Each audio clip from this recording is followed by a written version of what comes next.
हमारी साथ संगत जी, भगवान वाल्मीकि जी की जय। जय गुरुदेव, धन गुरुदेव। अज आपां भगवान वाल्मीकि जी की बाणी उपर विचार करांगे, जो कि इन्हां दे महान ग्रंथ श्री योग विशिष्ट महारामायण दे अंदर वैराग्य प्रकरण सर्ग 1 विच दर्ज है। अज ते इस प्रोग्राम विच मेरे नाल हिस्सा ले रहे हैं भाई साहब भाई बलजीत सिंह जी सोहता। भाई साहब जी, भगवान वाल्मीकि जी की जय। ਆਪਾਂ ਪਹਿਲਾਂ ਵੀ ਇਸ ਸਟੇਜ ਤੋਂ ਬੇਨਤੀ ਕਰ ਚੁੱਕੇ ਹਾਂ ਕਿ ਭਗਵਾਨ ਵਾਲਮੀਕ ਜੀ ਨੇ ਆਪਣੀ ਬਾਣੀ ਅੰਦਰ ਰਾਮ ਅਤੇ ਵਸ਼ਿਸ਼ਟ ਨੂੰ ਦੋ ਪਾਤਰਾਂ ਦੇ ਰੂਪ ਵਿੱਚ ਵਰਤਿਆ। ਜਿਸ ਤਰ੍ਹਾਂ ਕੋਈ ਕਹਾਣੀਕਾਰ ਜਾਂ ਨਾਟਕਕਾਰ ਆਪਣਾ ਸੁਨੇਹਾ ਦੁਨੀਆ ਤੱਕ ਪਹੁੰਚਾਉਣ ਲਈ ਪਾਤਰ ਚਿੱਤਰਨ ਕਰਦਾ, ਭਾਵ ਆਪਣੀ ਗੱਲ ਨੂੰ ਜਾਂ ਫਿਰ ਆਪਣੇ ਸੁਨੇਹੇ ਨੂੰ ਦੁਨੀਆ ਤੱਕ ਪਹੁੰਚਾਉਂਦਾ ਹੈ। ਇਸੇ ਤਰ੍ਹਾਂ ਹੀ ਭਗਵਾਨ ਵਾਲਮੀਕ ਜੀ ਨੇ ਸੱਚ ਦਾ ਸੁਨੇਹਾ ਇਹਨਾਂ ਪਾਤਰਾਂ ਰਾਹੀਂ ਸਮੁੱਚੀ ਮਾਨਵਤਾ ਦੀ ਝੋਲੀ ਵਿੱਚ ਪਾਇਆ। ਆਪਾਂ ਆਖ ਸਕਦੇ ਹਾਂ ਕਿ ਜੋ ਕੀਮਤ ਹੈ ਉਹ ਉਸ ਸੁਨੇਹੇ ਦੀ ਆਖੀ ਜਾ ਸਕਦੀ ਹੈ। ਜਿਸ ਤਰ੍ਹਾਂ ਆਪਾਂ ਆਖ ਲਈਏ ਕਿ ਆਪਾਂ ਕੋਈ ਸੋਨੇ ਦੀ ਵਸਤੂ ਸੁਨਿਆਰੇ ਪਾਸੋਂ ਲੈ ਕੇ ਆਉਂਦੇ ਹਾਂ, ਉਹ ਆਪਾਂ ਨੂੰ ਇੱਕ ਖੂਬਸੂਰਤ ਡੱਬੇ ਵਿੱਚ ਪਾ ਦਿੰਦਾ ਹੈ। ਆਪਾਂ ਸਾਰੇ ਹੀ ਜਾਣਦੇ ਹਾਂ ਕਿ ਜੋ ਕੀਮਤ ਹੈ ਉਹ ਉਸ ਵਸਤੂ ਦੀ ਹੈ, ਬਾਕਸ ਦੀ ਨਹੀਂ ਆਖੀ ਜਾ ਸਕਦੀ। ਇਸੇ ਤਰ੍ਹਾਂ ਹੀ ਕੀਮਤ ਇਸ ਚੀਜ਼ ਦੀ ਹੈ ਕਿ ਭਗਵਾਨ ਵਾਲਮੀਕ ਜੀ ਨੇ ਆਪਣੀ ਬਾਣੀ ਅੰਦਰ ਕੀ ਬਿਆਨ ਕੀਤਾ। ਅੱਜ ਆਪਾਂ ਉਹਨਾਂ ਦੇ ਮੂਲ ਮੰਤਰ ਨਾਲ ਵਿਚਾਰਾਂ ਦੀ ਸਾਂਝ ਪਾਵਾਂਗੇ। ਭਗਵਾਨ ਵਾਲਮੀਕ ਜੀ ਨੇ ਆਪਣੇ ਮੂਲ ਮੰਤਰ ਵਿੱਚ ਕੀ ਫਰਮਾਇਆ। ਉਸ ਸਤਿਚਿਤ ਆਨੰਦ ਰੂਪ ਆਤਮਾ ਨੂੰ ਨਮਸਕਾਰ ਹੈ, ਜਿਸ ਤੋਂ ਸਾਰੇ ਜੀਵ ਭਾਸਦੇ ਹਨ ਤੇ ਜਿਸ ਵਿੱਚ ਇਹ ਸਾਰੇ ਜੀਵ ਲੀਨ ਅਤੇ ਸਥਿਰ ਹੁੰਦੇ ਹਨ। ਇਸ ਤੋਂ ਅੱਗੇ ਚੱਲ ਕੇ ਭਗਵਾਨ ਵਾਲਮੀਕ ਜੀ ਨੇ ਕੀ ਲਿਖਿਆ, ਜਿਸ ਤੋਂ ਗਿਆਤਾ, ਗਿਆਨ ਤੇ ਦ੍ਰਿਸ਼, ਗਿਆਨ ਤੋਂ ਭਾਵ ਹੈ ਦੁਨੀਆ ਦਾ ਸਾਰਾ ਇਲਮ ਜਾਂ ਨੌਲੇਜ। ਦ੍ਰਿਸ਼ ਤੋਂ ਭਾਵ ਹੈ ਜੋ ਕੁਝ ਵੀ ਆਪਾਂ ਇਹਨਾਂ ਅੱਖਾਂ ਨਾਲ ਦੇਖ ਰਹੇ ਹਾਂ, ਇਸ ਨੂੰ ਦ੍ਰਿਸ਼ ਆਖਦੇ ਹਨ। ਕਰਤਾ, ਕਾਰਨ ਤੇ ਕਿਰਿਆ ਸਿੱਧ ਹੁੰਦੇ ਹਨ, ਭਾਵ ਸੰਸਾਰ ਦੀ ਉਤਪਤੀ ਦਾ ਕਾਰਨ ਕੀ ਹੈ।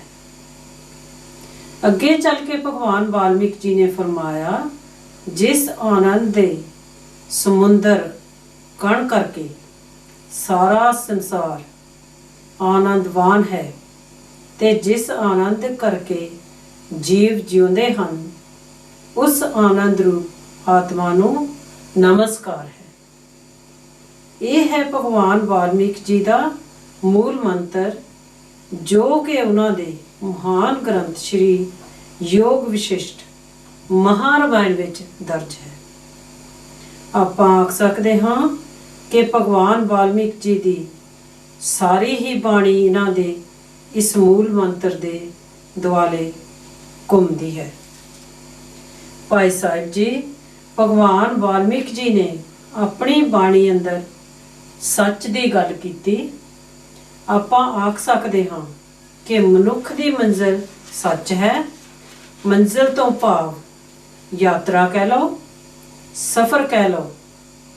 ਇੱਕ ਸਾਡੇ ਸਰੀਰ ਦਾ ਸਫ਼ਰ ਆਖਿਆ ਜਾ ਸਕਦਾ, ਦੂਸਰਾ ਇਸ ਇਨਸਾਨ ਦੀ ਆਤਮਾ ਦਾ ਸਫ਼ਰ ਆਖਿਆ ਜਾ ਸਕਦਾ। ਇਨਸਾਨ ਇੱਕ ਪਾਂਧੀ ਹੈ, ਭਾਵ ਰਸਤੇ ਉੱਪਰ ਚੱਲ ਰਿਹਾ।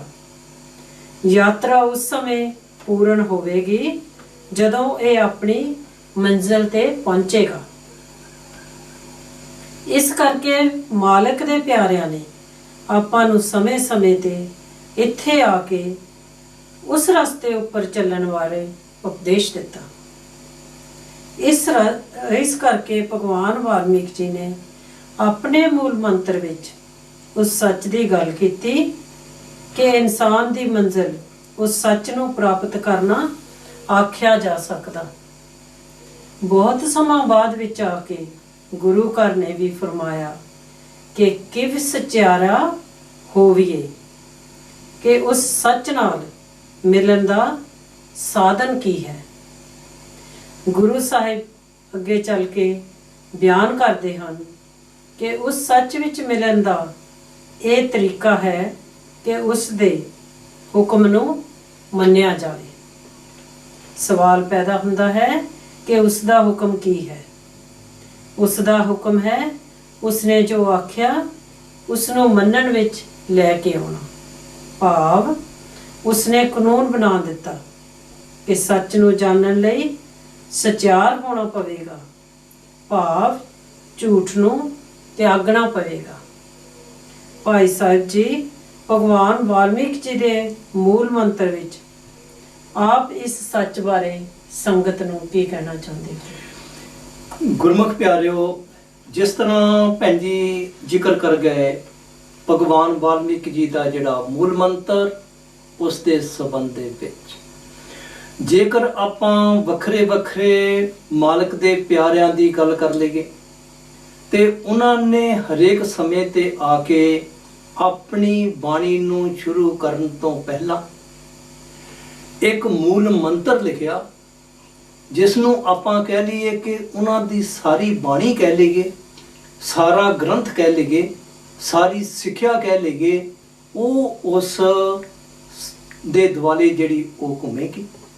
ਇਸ ਕਰਕੇ ਅੱਜ ਦੇ ਸ਼ਬਦ ਦੇ ਅੰਦਰ ਭਗਵਾਨ ਵਾਲਮੀਕ ਜੀ ਨੇ ਉਸ ਸੱਚ ਦੀ ਗੱਲ ਜਿਹੜੀ ਉਹ ਸਾਡੇ ਸਾਹਮਣੇ ਲੈ ਕੇ ਆਂਦੀ। ਜਿਸ ਤਰ੍ਹਾਂ ਭੈਣ ਜੀ ਇਸ਼ਾਰਾ ਦੇ ਗਏ ਕਿ ਗੁਰੂ ਘਰ ਨੇ ਵੀ ਆਪਣੀ ਬਾਣੀ ਕਹਿ ਲਓ, ਗੁਰੂ ਗ੍ਰੰਥ ਸਾਹਿਬ ਦੀ ਜਿਹੜੀ ਸਿਰਜਣਾ ਕਹਿ ਲਓ, ਇਸ ਸ਼ਬਦ ਤੋਂ ਸ਼ੁਰੂ ਕੀਤੀ। ਆਦ ਸੱਚ ਜੁਗਾਦ ਸੱਚ ਹੈ ਵੀ ਸੱਚ, ਨਾਨਕ ਹੋਸੀ ਵੀ ਸੱਚ। ਭਾਵ ਉਹਨਾਂ ਨੇ ਆਪਣੇ ਤਜਰਬੇ ਦੇ ਆਧਾਰ ਤੇ ਇਹ ਗੱਲ ਨੂੰ ਸਾਡੇ ਸਾਹਮਣੇ ਲੈ ਕੇ ਆਂਦਾ ਕਿ ਉਹ ਸੱਚ ਜਿਹੜਾ ਕਹਿੰਦੇ ਉਹਨਾਂ ਤੋਂ ਪਹਿਲਾਂ ਵੀ ਸੀ, ਆਦ ਸੱਚ। ਕਹਿੰਦੇ ਯੁੱਗਾਂ ਦੀ ਹੱਦ ਜਿਸ ਤਰ੍ਹਾਂ ਸਤਯੁਗ, ਤ੍ਰੇਤਾ ਤੇ ਦੁਆਪਰ ਦੀ ਗੱਲ ਕਰਦੇ, ਉਸ ਸਮੇਂ ਵੀ ਉਹ ਸੱਚ ਜਿਹੜਾ ਉਹ ਕਾਇਮ ਸੀ। ਆਦ ਸੱਚ ਜੁਗਾਦ ਸੱਚ ਹੈ ਵੀ ਸੱਚ। ਕਹਿੰਦੇ ਉਹਨਾਂ ਦੇ ਸਮੇਂ ਦੇ ਵਿੱਚ ਵੀ ਉਹ ਸੱਚ, ਹੋਸੀ ਵੀ ਸੱਚ। ਕਹਿੰਦੇ ਅੱਗੇ ਵੀ ਉਹ ਜਿਹੜਾ ਸੱਚ ਆ ਉਹ ਉਸਨੇ ਰਹਿਣਾ। ਇਸ ਨੂੰ ਆਪਾਂ ਆਖ ਸਕਦੇ ਕਿ ਫਿਰ ਉਹ ਸੱਚ ਜਿਹੜਾ ਇੱਕ ਸਦੀਵੀ ਤਾਕਤ ਕਹਿ ਲਓ, ਇੱਕ ਇਹੋ ਜਿਹੀ ਹੋਂਦ ਕਹਿ ਲਓ, ਕਹਿੰਦੇ ਜੋ ਕਦੇ ਨਾਸ਼ ਜਿਹੜੀ ਉਹ ਨਹੀਂ ਹੋਵੇਗੀ। ਅਤੇ ਸਾਰੀ ਦੁਨੀਆ ਕਹਿ ਲਓ, ਸਾਰੀ ਕਾਇਨਾਤ ਕਹਿ ਲਓ, ਖੰਡ ਬ੍ਰਹਿਮੰਡ ਕਹਿ ਲਓ, ਉਸ ਸੱਚ ਦੇ ਆਧਾਰ ਤੇ ਜਿਹੜੇ ਇਸ ਦੁਨੀਆ ਦੇ ਅੰਦਰ ਜਿਹੜੇ ਉਹ ਖੜੇ। ਆਮ ਭਾਸ਼ਾ ਦੇ ਅੰਦਰ ਆਪਾਂ ਸੱਚ ਦੀ ਗੱਲ ਕਰ ਲਈਏ, ਜਿਸ ਤਰ੍ਹਾਂ ਆਪਾਂ ਕਹਿ ਲਈਏ ਕਿ ਜੀ ਮਾਤਾ ਤੇ ਪਿਤਾ ਦੇ ਘਰ ਜਿਹੜੀ ਔਲਾਦ ਪੈਦਾ ਹੁੰਦੀ, ਉਸ ਨੂੰ ਆਪਾਂ ਬੇਟਾ ਜਾਂ ਬੇਟੀ ਆਖਦੇ, ਜਾਂ ਫਿਰ ਪੁੱਤਰ ਜਾਂ ਪੁੱਤਰੀ ਆਖਦੇ। ਵੱਖਰੇ ਵੱਖਰੇ ਲਫ਼ਜ਼ਾਂ ਦੇ ਨਾਲ ਆਪਾਂ ਉਸ ਦਾ ਵਰਣਨ ਜਿਹੜਾ ਉਹ ਕਰ ਸਕਦੇ। ਭਾਵ ਮਾਤਾ ਪਿਤਾ ਦੇ ਸੰਬੰਧ ਤੋਂ ਉਸ ਦੇ ਘਰ ਵਿੱਚ ਜੋ ਔਲਾਦ ਪੈਦਾ ਹੋਈ, ਇਸੇ ਤਰੀਕੇ ਦੇ ਨਾਲ ਜੋ ਸੱਚ ਦੇ ਵਿੱਚੋਂ ਆਇਆ, ਭਾਵ ਉਹ ਕਰਤੇ ਦੇ ਰੂਪ ਵਿੱਚ ਆਇਆ, ਇਨਸਾਨ ਦੇ ਰੂਪ ਵਿੱਚ ਆਇਆ, ਸਾਡੇ ਲੈਵਲ ਤੇ ਆਇਆ, ਬਾਣੀ ਦੇ ਆਸ਼ੇ ਦੇ ਅਨੁਸਾਰ ਉਸ ਨੂੰ ਮਹਾਤਮਾ ਨੇ ਸੱਚ ਆਖਿਆ। ਭਾਵ ਉਹ ਕਰਤਾ ਹੀ ਉਸ ਸੱਚ ਦੇ ਵਿੱਚੋਂ ਇਨਸਾਨ ਦੇ ਜਾਮੇ ਦੇ ਵਿੱਚ ਇਸ ਦੁਨੀਆ ਦੇ ਅੰਦਰ ਆਇਆ। ਜਿਸ ਤਰ੍ਹਾਂ ਆਪਾਂ ਉਸ ਸੱਚ ਦੀ ਗੱਲ ਕਰਦੇ ਹੋਏ ਥੋੜੀ ਜੀ ਇਸ ਦੀ ਬੈਕਗ੍ਰਾਉਂਡ ਦੇ ਵਿੱਚ ਜਾਵਾਂਗੇ ਕਿ ਇੱਕ ਚੀਨੀ ਮਹਾਤਮਾ ਲਾਓ ਜੀ ਹੋਏ ਜੀ, ਉਹਨਾਂ ਨੇ ਚੌਥੀ ਸਦੀ ਦੇ ਵਿੱਚ ਉਸ ਸੱਚ ਦੀ ਗੱਲ ਜਿਹੜੀ, ਉਸ ਮਾਲਕ ਦੇ ਘਰ ਦੀ ਗੱਲ ਜਿਹੜੀ, ਉਸ ਮਾਲਕ ਦੀ ਵਿਆਖਿਆ ਦੀ ਆਪਾਂ ਗੱਲ ਕਰ ਲਈਏ, ਚੌਥੀ ਸਦੀ ਦੇ ਅੰਦਰ ਉਹਨਾਂ ਨੇ ਇਸ ਦੇ ਪ੍ਰਤੀ ਵਰਣਨ ਕੀਤਾ। ਇਸ ਤੋਂ ਅੱਗੇ ਆਪਾਂ 12ਵੀਂ ਸਦੀ ਦੇ ਵਿੱਚ ਆ ਜਾਈਏ ਤੇ ਸ਼ਮਸਾ ਤਬਰੇਜ਼ ਹੋਏ ਜੀ, ਜੋ ਕਿ ਇਰਾਨ ਦੇ ਅੰਦਰ ਪੈਦਾ ਹੋਏ, ਲੇਕਿਨ ਭਾਰਤ ਦੇ ਅੰਦਰ ਆ ਕੇ ਉਹਨਾਂ ਨੇ ਉਸ ਸੱਚ ਦੀ ਗੱਲ ਕੀਤੀ। ਇੱਥੇ ਮੈਂ ਥੋੜੀ ਜਿਹੀ ਬੇਨਤੀ ਕਰਦਿਆਂ ਕਿ ਉਹ ਮਾਲਕ ਦੇ ਪਿਆਰੇ ਜਦੋਂ ਜਦੋਂ ਵੀ ਇਸ ਦੁਨੀਆ ਦੇ ਵਿੱਚ ਆ ਕੇ ਸੱਚ ਦੀ ਗੱਲ ਕਰਦੇ ਤੇ ਫਿਰ ਸਭ ਤੋਂ ਵੱਧ ਜਿਹੜੀ ਸੱਚ ਦੀ ਗੱਲ ਸੁਣਨ ਦਾ ਆਪਾਂ ਕਹਿ ਲਈਏ ਕਿ ਰੁਕਾਵਟ ਆ ਨਾ, ਉਸ ਦੇ ਵਿੱਚ ਜਿਹੜਾ ਆਪਾਂ ਕਹਿ ਲਈਏ ਕਿ ਮੰਨਣ ਲਈ ਤਿਆਰ ਨਹੀਂ, ਜਿਸ ਨੂੰ ਆਪਾਂ ਪ੍ਰੀਸਟ ਕਲਾਸ ਕਹਿ ਸਕਦੇ, ਪੁਜਾਰੀ ਕਲਾਸ ਕਹਿ ਸਕਦੇ, ਉਸ ਸਮੇਂ ਵਿੱਚ ਵੀ ਸੀ ਤੇ ਅੱਜ ਵੀ ਆ, ਚਾਹੇ ਉਹ ਕਿਸੇ ਵੀ ਧਰਮ ਦੇ ਵਿੱਚ ਆਈ, ਉਹਨਾਂ ਨੇ ਉਸ ਸੱਚ ਦੀ ਜਿਹੜੀ ਵਿਰੋਧਤਾ ਕੀਤੀ। ਕਿਉਂ ਕੀਤੀ? ਇਸ ਕਰਕੇ ਕੀਤੀ ਕਿ ਜਿਸ ਤਰ੍ਹਾਂ ਧਰਮ ਨੂੰ ਧੰਦਾ ਬਣਾਉਣ ਦੀ ਗੱਲ ਆਪਾਂ ਆਖ ਸਕਦੇ, ਕਿਉਂਕਿ ਉਹ ਉਹਨਾਂ ਨੂੰ ਉਸ ਚੀਜ਼ ਜਿਹੜੀ ਉਹ ਸੂਟ ਨਹੀਂ ਕਰੇਗੀ ਜਿਸ ਤਰ੍ਹਾਂ ਆਪਾਂ ਕਹਿ ਦਈਏ। ਇਸ ਕਰਕੇ ਪਹਿਲੇ ਪਾਤਸ਼ਾਹ ਮਹਾਰਾਜ ਜੀ ਨੇ ਵੀ ਆਪਣੀ ਬਾਣੀ ਦੇ ਅੰਦਰ ਉਸ ਸੱਚ ਦੀ ਗੱਲ ਕਰਦੇ ਹੋਏ ਇੱਕ ਜਗ੍ਹਾ ਤੇ ਜ਼ਿਕਰ ਕੀਤਾ ਜੀ, ਕਹਿੰਦੇ ਭਗਤਾਂ ਅਤੇ ਸੰਸਾਰੀਆਂ ਜੋੜ ਕਦੇ ਨਾ ਆਇਆ। ਕਹਿੰਦੇ ਉਸ ਮਾਲਕ ਦੇ ਪਿਆਰੇ ਜਿਨ੍ਹਾਂ ਨੇ ਸੱਚ ਨੂੰ ਇਸ ਦੁਨੀਆ ਦੇ ਅੰਦਰ ਆ ਕੇ ਵਰਣਨ ਕੀਤਾ, ਉਹਨਾਂ ਦਾ ਰਸਤਾ ਜਿਹੜਾ ਉਹ ਹੋ ਰਿਹਾ, ਜੋੜ ਨਹੀਂ ਹੋਵੇਗਾ। ਲੇਕਿਨ ਜਿਹੜੇ ਸੰਸਾਰੀ ਲੋਕ ਆ, ਕਹਿੰਦੇ ਉਹਨਾਂ ਦਾ ਰਸਤਾ ਹੋਰ। ਇਸ ਕਰਕੇ ਵੱਖਰੇ ਵੱਖਰੇ ਸਮੇਂ ਦੇ ਵਿੱਚ ਉਹ ਸੱਚ ਦੇ ਉੱਪਰ ਪਹਿਰਾ ਦੇਣ ਵਾਲੇ ਜਿਹੜੇ, ਉਹਨਾਂ ਦੀ ਵਿਰੋਧਤਾ ਜਿਹੜੀ ਉਹ ਹੋਈ ਤੇ ਅੱਜ ਵੀ ਹੋ ਰਹੀ, ਇਹ 'ਚ ਕੋਈ ਸ਼ੱਕ ਵਾਲੀ ਗੱਲ ਨਹੀਂ। ਇਸ ਤੋਂ ਅੱਗੇ ਚਲ ਜਾਈਏ ਆਪਾਂ ਤੇ ਸਤਿਗੁਰੂ ਕਬੀਰ ਸਾਹਿਬ ਜੀ ਨੇ ਆਪਣੇ ਸਮੇਂ ਦੇ ਵਿੱਚ, ਭਾਵ 14ਵੀਂ ਤੇ 15ਵੀਂ ਸਦੀ ਵਿੱਚ ਉਸ ਸੱਚ ਦਾ ਜਿਹੜਾ ਉਹ ਪ੍ਰਚਾਰ ਕੀਤਾ ਤੇ ਉਸ ਸਮੇਂ ਦਾ ਬਾਦਸ਼ਾਹ ਇਬਰਾਹਿਮ ਅਦਮ ਸੀ, ਉਸ ਨੂੰ ਉਸ ਸੱਚ ਦਾ ਅਹਿਸਾਸ ਕਰਵਾਇਆ, ਉਸ ਨੂੰ ਉਸ ਸੱਚ ਨੂੰ ਜਾਣਨ ਵਾਸਤੇ ਦੱਸਿਆ। ਇਸੇ ਤਰ੍ਹਾਂ ਆਪਾਂ ਸਤਿਗੁਰੂ ਰਵਿਦਾਸ ਜੀ ਦੀ ਜੇਕਰ ਜ਼ਿੰਦਗੀ ਪੜ੍ਹ ਕੇ ਵੇਖੀਏ ਤੇ 1414 ਤੋਂ ਲੈ ਕੇ 1540 ਈਸਵੀ ਤੱਕ ਉਹਨਾਂ ਨੇ ਆਪਣੇ ਸਮੇਂ ਦੇ ਵਿੱਚ ਉਸ ਸੱਚ ਦੀ ਗੱਲ ਜਿਹੜੀ ਉਹ ਕੀਤੀ। ਸੰਤ ਮੀਰਾ ਬਾਈ ਜੀ ਅਤੇ ਜਿਸ ਤਰ੍ਹਾਂ ਰਾਜਾ ਪੀਪਾ ਜੀ ਇੱਕ ਰਾਜਪੂਤ ਕਸ਼ਤਰੀ ਸਨ, ਉਹਨਾਂ ਨੂੰ ਉਸ ਸੱਚ ਦੇ ਨਾਲ ਜੋੜਿਆ ਅਤੇ ਬੇਗਮਪੁਰਾ ਜਿਹੜਾ ਸੀ ਉਸ ਦੇ ਵਾਸੀ ਜਿਹੜਾ ਉਹਨਾਂ ਨੂੰ ਬਣਾਇਆ। ਤੇ ਇਸ ਰਾਜੇ ਪੀਪੇ ਜੀ ਦੀ ਬਾਣੀ ਜਿਹੜੀ ਉਹ ਗੁਰੂ ਗ੍ਰੰਥ ਸਾਹਿਬ ਦਾ ਹਿੱਸਾ ਬਣ ਗਈ।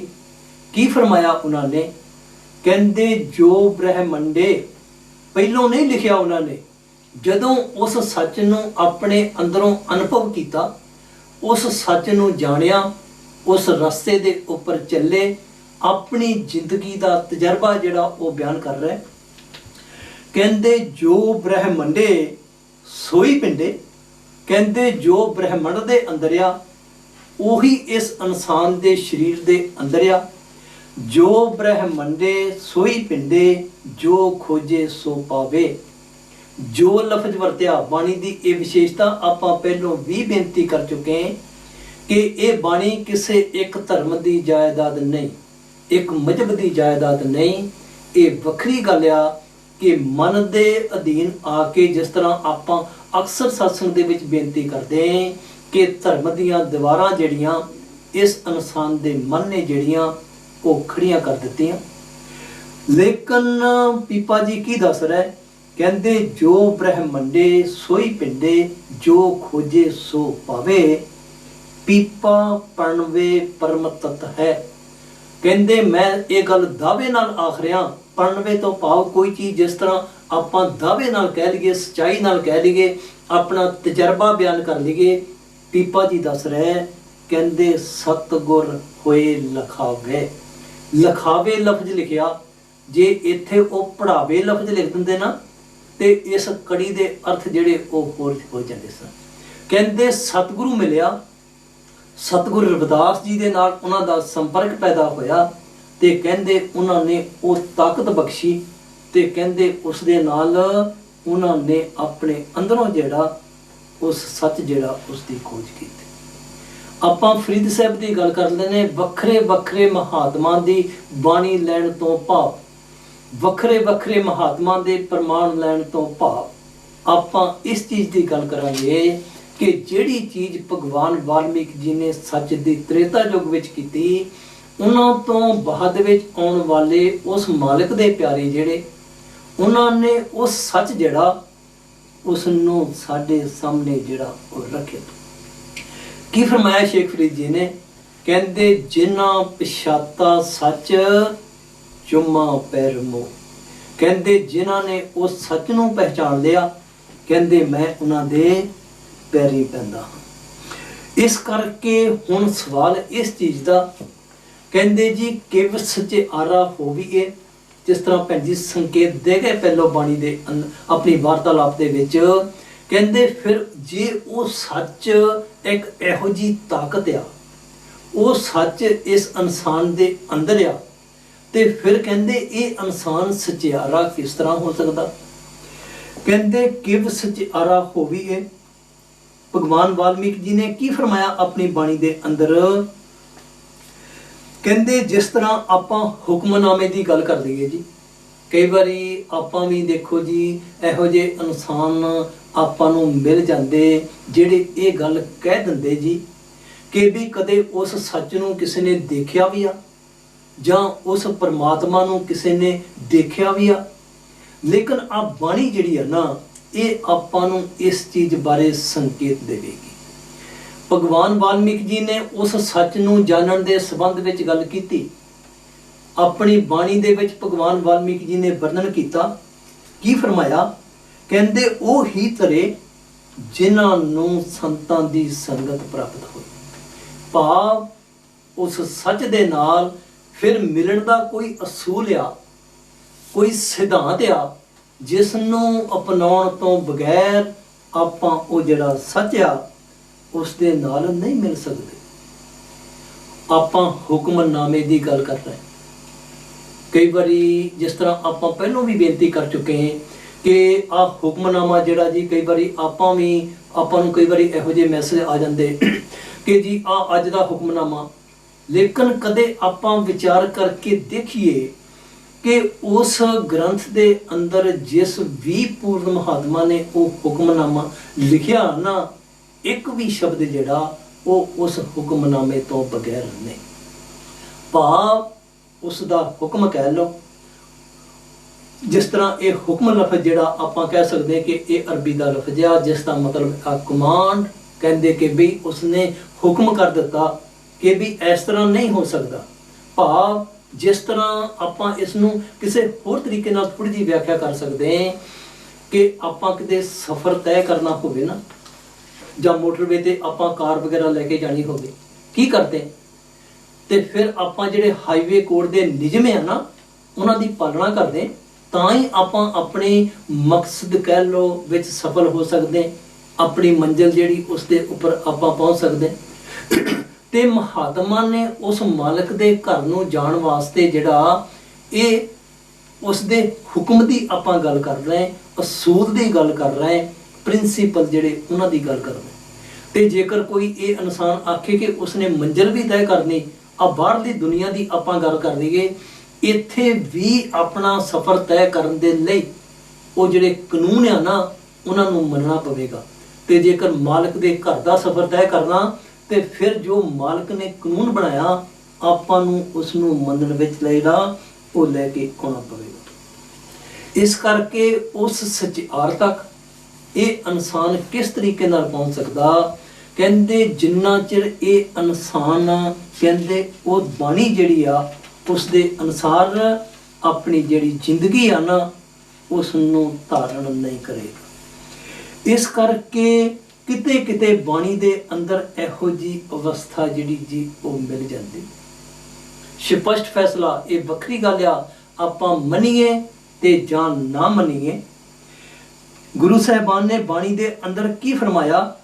ਕਹਿੰਦੇ ਮਨ ਮੇਰੇ ਗੁਰ ਸ਼ਰਨ ਆਵੇਂ ਤਾਂ ਨਿਰਮਲ ਹੋਵੇ।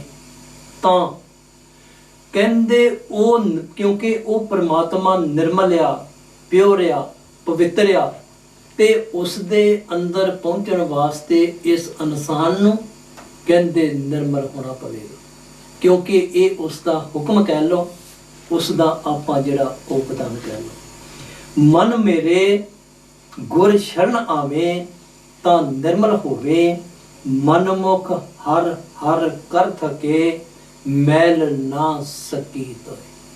ਕਹਿੰਦੇ ਮਨ ਦੇ ਅਧੀਨ ਆ ਕੇ ਇਹ ਇਨਸਾਨ ਜੋ ਮਰਜ਼ੀ ਕਰ ਲਵੇ, ਜੇਕਰ ਮੈਲ ਨਹੀਂ ਧੁੱਪੀ ਨਾ ਤੇ ਫਿਰ ਇਹ ਉਸ ਸੱਚ ਦੇ ਨਾਲ ਜਿਹੜਾ ਉਹ ਮਿਲਾਪ ਨਹੀਂ ਕਰ ਸਕਦਾ। ਇਹ ਆ ਗੁਰੂ ਸਾਹਿਬਾਨ ਦੀ ਬਾਣੀ। ਤੇ ਭਗਵਾਨ ਵਾਲਮੀਕ ਜੀ ਨੇ ਆਪਣੀ ਬਾਣੀ ਦੇ ਅੰਦਰ ਇਸ ਦੇ ਪ੍ਰਤੀ ਸੰਕੇਤ ਦਿੱਤਾ ਜੀ, ਇਸ਼ਾਰਾ ਕੀਤਾ ਉਹਨਾਂ ਨੇ। ਕਹਿੰਦੇ ਅੱਗ ਵਿੱਚ ਮਿਲਿਆ ਪਦਾਰਥ ਕਹਿੰਦੇ ਅੱਗ ਦਾ ਰੂਪ ਹੋ ਜਾਵੇਗਾ, ਭਾਵ ਉਸ ਦੇ ਗੁਣਾਂ ਨੂੰ ਧਾਰਨ ਕਰਨ ਤੋਂ ਬਗੈਰ ਉਸ ਦੇ ਵਿੱਚ ਸਮਾਉਣ ਦੇ ਲਈ ਜਿਹੜੇ ਉਹਦੇ ਗੁਣ ਆ ਨਾ, ਆਪਾਂ ਨੂੰ ਉਸ ਨੂੰ ਅਪਣਾਉਣਾ ਪਵੇਗਾ। ਜੇਕਰ ਫਿਰ ਆਪਾਂ ਉਹ ਗੁਣ ਨਹੀਂ ਅਪਣਾਏ ਤੇ ਫਿਰ ਆਪਾਂ ਉਸ ਸੱਚ ਦੇ ਅੰਦਰ ਜਿਹੜਾ ਉਹ ਨਹੀਂ ਸਮਾ ਸਕਦਾ। ਇਸ ਕਰਕੇ ਭਗਵਾਨ ਵਾਲਮੀਕ ਜੀ ਨੇ ਕੀ ਫਰਮਾਇਆ, ਕਹਿੰਦੇ ਮੈਂ ਉਸ ਸੱਚ ਨੂੰ ਨਮਸਕਾਰ ਕਰਦਾ ਹਾਂ, ਭਾਵ ਉਸ ਤਾਕਤ ਨੂੰ ਸਿਰ ਝੁਕਾਉਂਦਾ ਹਾਂ। ਕਿਉਂ ਸਿਰ ਝੁਕਾਉਂਦਾ ਹਾਂ?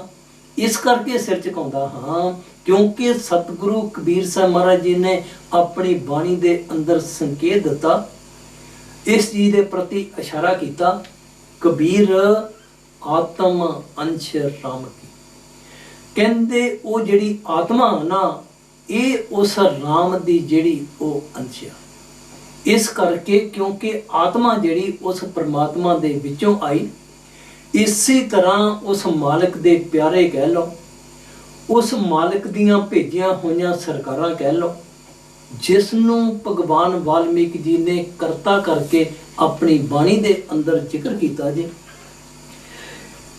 ਮਹਾਤਮਾ ਦੇ ਦੱਸਣ ਤੋਂ ਕੀ ਭਾਵ, ਕਹਿੰਦੇ ਜੇਕਰ ਉਸ ਸੱਚ ਦੇ ਵਿੱਚ ਮਿਲਣਾ ਚਾਹੁੰਦੇ ਹੋ, ਜੇਕਰ ਉਸ ਸੱਚ ਨੂੰ ਅਪਣਾਉਣਾ ਚਾਹੁੰਦੇ ਹੋ ਤੇ ਫਿਰ ਜੋ ਬਾਣੀ ਕਹਿੰਦੀ ਹੈ ਨਾ ਉਸ ਦੇ ਅਨੁਸਾਰ ਇਸ ਇਨਸਾਨ ਨੂੰ ਵਿਚਰਨਾ ਪਵੇਗਾ। ਤਾਂ ਹੀ ਆਪਾਂ ਕਹਿ ਸਕਦੇ ਕਿ ਬਈ ਇਹ ਇਨਸਾਨ ਉਸ ਸੱਚ ਤੱਕ ਜਿਹੜਾ ਉਹ ਪਹੁੰਚ ਗਿਆ। ਭਾਈ ਸਾਹਿਬ ਜੀ ਆਪ ਜੀ ਨੇ ਕਾਫੀ ਵਿਸਥਾਰ ਵਿੱਚ ਜ਼ਿਕਰ ਕੀਤਾ ਕਿ ਪਰਮਾਤਮਾ ਸੱਚ ਹੈ, ਉਤੇ ਉਸ ਸੱਚ ਵਿੱਚ ਸਮਾਉਣ ਲਈ ਸਚਿਆਰ ਹੋਣਾ ਪਵੇਗਾ। ਜਿਸ ਤਰ੍ਹਾਂ ਆਪ ਜੀ ਨੇ ਜ਼ਿਕਰ ਕੀਤਾ ਕਿ ਜਾਤੀ ਅਤੇ ਵਿਜਾਤੀ ਦਾ ਮੇਲ ਨਹੀਂ ਹੋ ਸਕਦਾ, ਆਪਾਂ ਬਾਹਰਲੀ ਉਦਾਹਰਣ ਲੈ ਕੇ ਦੇਖ ਸਕਦੇ ਹਾਂ ਕਿ ਆਪਾਂ ਕਿੰਨੀ ਵੀ ਕੋਸ਼ਿਸ਼ ਕਰ ਲਈਏ ਪਾਣੀ ਨੂੰ ਬੱਦਲਾਂ ਵੱਲ ਨਹੀਂ ਭੇਜ ਸਕਦੇ। ਜਾਤੀ ਨਿਯਮ ਬਣਾਉਣ ਲਈ ਪਾਣੀ ਨੂੰ ਭਾਫ ਦੀ ਸ਼ਕਲ ਵਿੱਚ ਬਦਲਣਾ ਪਵੇਗਾ। ਇਸੇ ਤਰ੍ਹਾਂ ਹੀ ਜੋ ਵਿਧਾਨ ਹੈ, ਜੋ ਕਾਨੂੰਨ ਹੈ ਕਿ ਪਾਣੀ ਨੂੰ 100 ਸੈਂਟੀਗ੍ਰੇਡ ਤੇ ਤੱਕ ਗਰਮ ਕਰਨਾ ਪਵੇਗਾ, ਪਾਣੀ ਭਾਫ ਬਣ ਜਾਵੇਗਾ ਅਤੇ ਬੱਦਲਾਂ ਵਿੱਚ ਸਮਾ ਜਾਵੇਗਾ। ਇਸੇ ਤਰ੍ਹਾਂ ਹੀ ਮਾਲਕ ਦੇ ਪਿਆਰਿਆਂ ਨੇ ਆਪਾਂ ਨੂੰ ਦੱਸਿਆ ਕਿ ਉਹ ਪਰਮਾਤਮਾ ਸੱਚ ਹੈ ਅਤੇ ਸੱਚ ਵਿੱਚ ਸਮਾਉਣ ਲਈ ਸਚਿਆਰ ਹੋਣਾ ਪਵੇਗਾ। ਸਚਿਆਰ ਕਿਸ ਤਰੀਕੇ ਨਾਲ ਹੋ ਸਕਦੇ ਹੋ? ਉਸ ਮਾਲਕ ਦੇ ਵਿਧਾਨ ਅਨੁਸਾਰ ਉਹ ਸੱਚ ਹੀ ਕਰਤੇ ਦੇ ਰੂਪ ਵਿੱਚ ਇਨਸਾਨ ਦਾ ਸਰੀਰ ਲੈ ਕੇ ਸਾਡੇ ਲੈਵਲ ਤੇ ਇਸ ਸੰਸਾਰ ਵਿੱਚ ਆਉਂਦਾ ਹੈ, ਜਿਸ ਨੂੰ ਭਗਵਾਨ ਵਾਲਮੀਕ ਜੀ ਨੇ ਕਰਤਾ ਆਖਿਆ। ਭਗਵਾਨ ਵਾਲਮੀਕ ਜੀ ਨੇ ਆਪਣੀ ਬਾਣੀ ਜੋ ਕਿ ਮੋਖ ਪ੍ਰਕਰਨ ਸਰਗ 16 ਵਿੱਚ ਦਰਜ ਹੈ, ਉਹਨਾਂ ਨੇ ਫਰਮਾਇਆ ਕਿ ਸੱਚ ਨੂੰ ਜਾਣਨ ਲਈ ਬਾਹਰੀ ਕਰਮਕਾਂਡ ਵਿੱਚੋਂ ਨਿਕਲਣਾ ਪਵੇਗਾ, ਭਾਵ ਇਸ ਤੋਂ ਉੱਪਰ ਜਾਣਾ ਪਵੇਗਾ। ਭਗਵਾਨ ਵਾਲਮੀਕ ਜੀ ਦੱਸਦੇ ਹਨ ਕਿ ਜਿਤਨੇ ਦਾਨ ਅਤੇ ਤੀਰਥ ਅਦਿਕ ਸਾਧਨ ਹਨ, ਉਹਨਾਂ ਤੋਂ ਆਤਮ ਪਦ ਦੀ ਪ੍ਰਾਪਤੀ ਨਹੀਂ ਹੋ ਸਕਦੀ। ਆਤਮ ਪਦ ਦੀ ਪ੍ਰਾਪਤੀ ਸਾਧੂ ਸੰਗ ਤੋਂ ਹੁੰਦੀ ਹੈ। ਸਾਧੂ ਸੰਗ ਤੋਂ ਭਾਵ ਜਿਸਨੇ ਵੀ ਸਾਧੂ ਦੀ ਸੰਗਤ ਕੀਤੀ।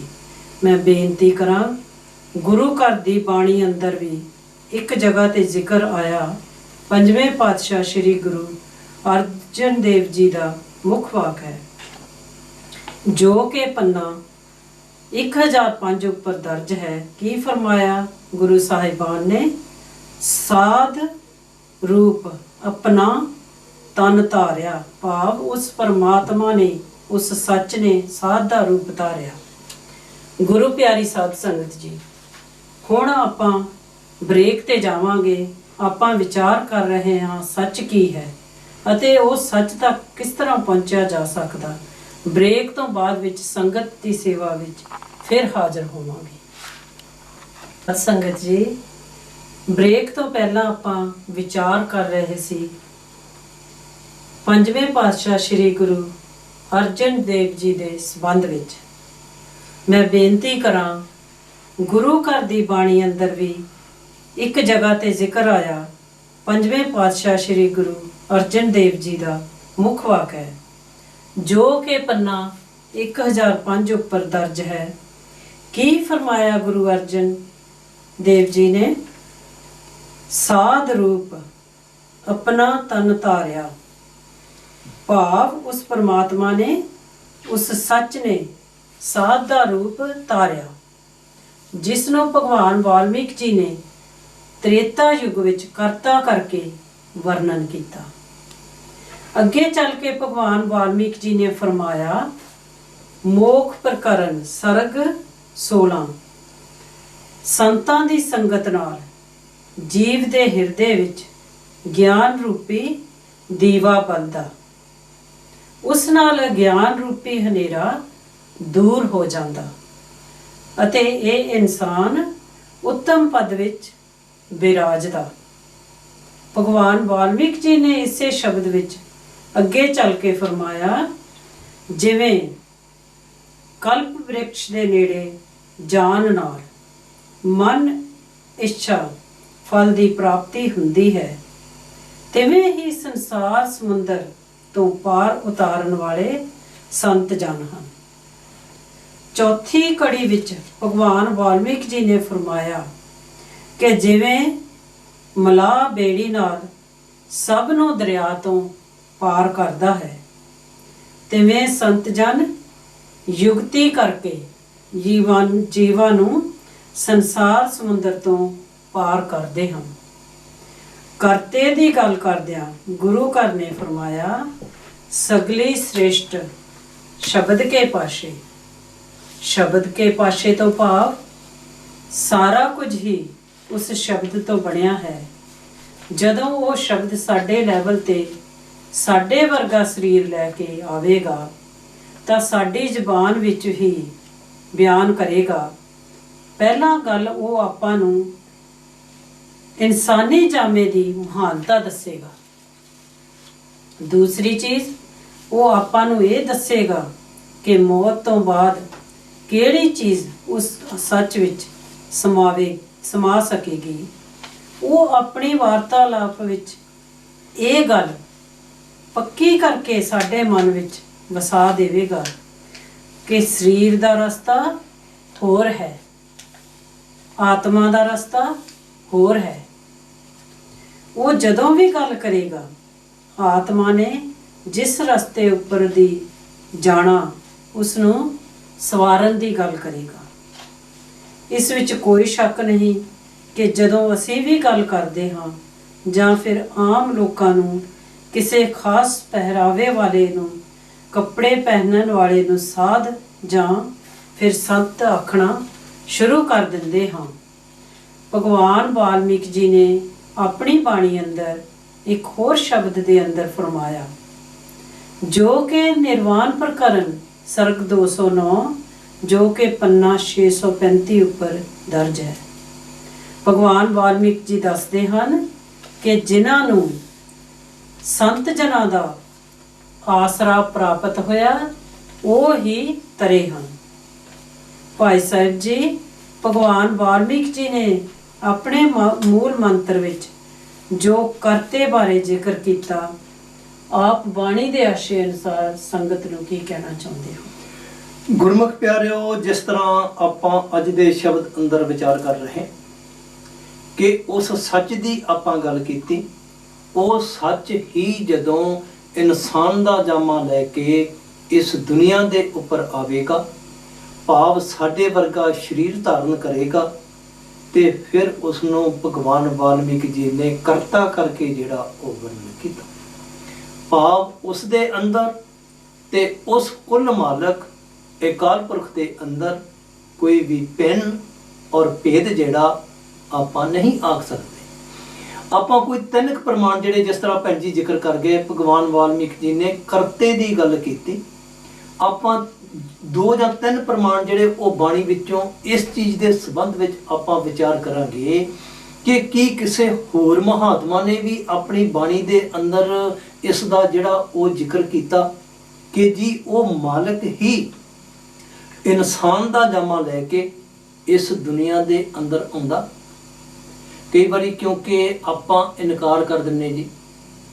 ਮੈਂ ਥੋੜੀ ਜਿਹੀ ਬੇਨਤੀ ਕਰਾਂ ਕਿ ਜਿਸ ਤਰ੍ਹਾਂ ਅਸੀਂ ਕਹਿੰਦੇ ਆ ਜੀ ਕਿ ਅਸੀਂ ਸਿੱਧਾ ਹੀ ਉਸ ਮਾਲਕ ਦੇ ਨਾਲ ਮਿਲਾਪ ਕਰ ਲੈਣਾ, ਲੇਕਿਨ ਬਾਣੀ ਆਪਾਂ ਨੂੰ ਇਸ ਚੀਜ਼ ਦੇ ਉੱਪਰ ਇਸ਼ਾਰਾ ਕਰੇਗੀ ਕਿ ਵੀ ਨਹੀਂ ਹੋ ਸਕਦਾ, ਕਿਉਂਕਿ ਜਿਸ ਤਰ੍ਹਾਂ ਭੈਣ ਜੀ ਨੇ ਭਗਵਾਨ ਵਾਲਮੀਕ ਜੀ ਦੀ ਬਾਣੀ ਚੋਂ ਇੱਕ ਪ੍ਰਮਾਣ ਆਪਾਂ ਨੂੰ ਦਿੱਤਾ ਕਿ ਸੰਤ ਜਨ ਨੂੰ ਆਪਾਂ ਕਿਉਂ ਇਸ ਲੈਵਲ ਤੇ ਲੈ ਕੇ ਆਉਨੇ, ਕਿਉਂਕਿ ਉਸ ਦੇ ਕੋਲ ਇੱਕ ਜੁਗਤੀ ਕਹਿ ਲਓ, ਢੰਗ ਕਹਿ ਲਓ, ਤਰੀਕਾ ਕਹਿ ਲਓ, ਸਾਧਨ ਜਿਹੜਾ ਆਪਾਂ ਉਸ ਇਹ ਆਖ ਸਕਦੇ। ਮੈਂ ਥੋੜੀ ਜਿਹੀ ਪਹਿਲੋਂ ਬੇਨਤੀ ਕਰਾਂ ਕਿ ਸਤਿਗੁਰੂ ਰਵਿਦਾਸ ਜੀ ਨੇ ਆਪਣੀ ਬਾਣੀ ਦੇ ਅੰਦਰ ਇਸ ਦੇ ਪ੍ਰਤੀ ਜ਼ਿਕਰ ਕੀਤਾ।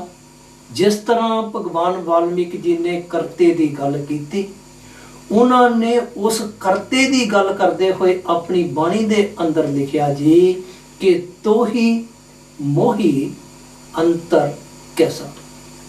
ਕਹਿੰਦੇ ਐ ਮਾਲਕ, ਜੋ ਤੂੰ ਆ ਉਹ ਮੈਂ ਆ, ਇਸ ਕਰਕੇ ਤੇਰੇ ਅਤੇ ਮੇਰੇ ਵਿੱਚ ਕੋਈ ਵੀ ਭਿੰਨ ਔਰ ਭੇਦ ਨਹੀਂ।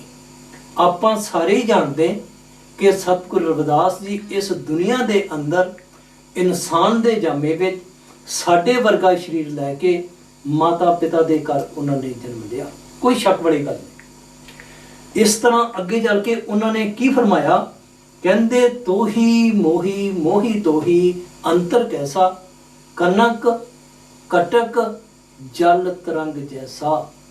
ਆਪਣੀ ਗੱਲ ਨੂੰ ਸਮਝਾਉਣ ਦੇ ਲਈ ਸਤਿਗੁਰੂ ਰਵਿਦਾਸ ਜੀ ਨੇ ਕੀ ਫਰਮਾਇਆ, ਕਹਿੰਦੇ ਜਿਸ ਤਰ੍ਹਾਂ ਕਨਕ ਤੋਂ ਭਾਵ ਸੋਨਾ ਤੇ ਕਨਕ ਕਟਕ ਜਲ ਤਰੰਗ ਜੈਸਾ।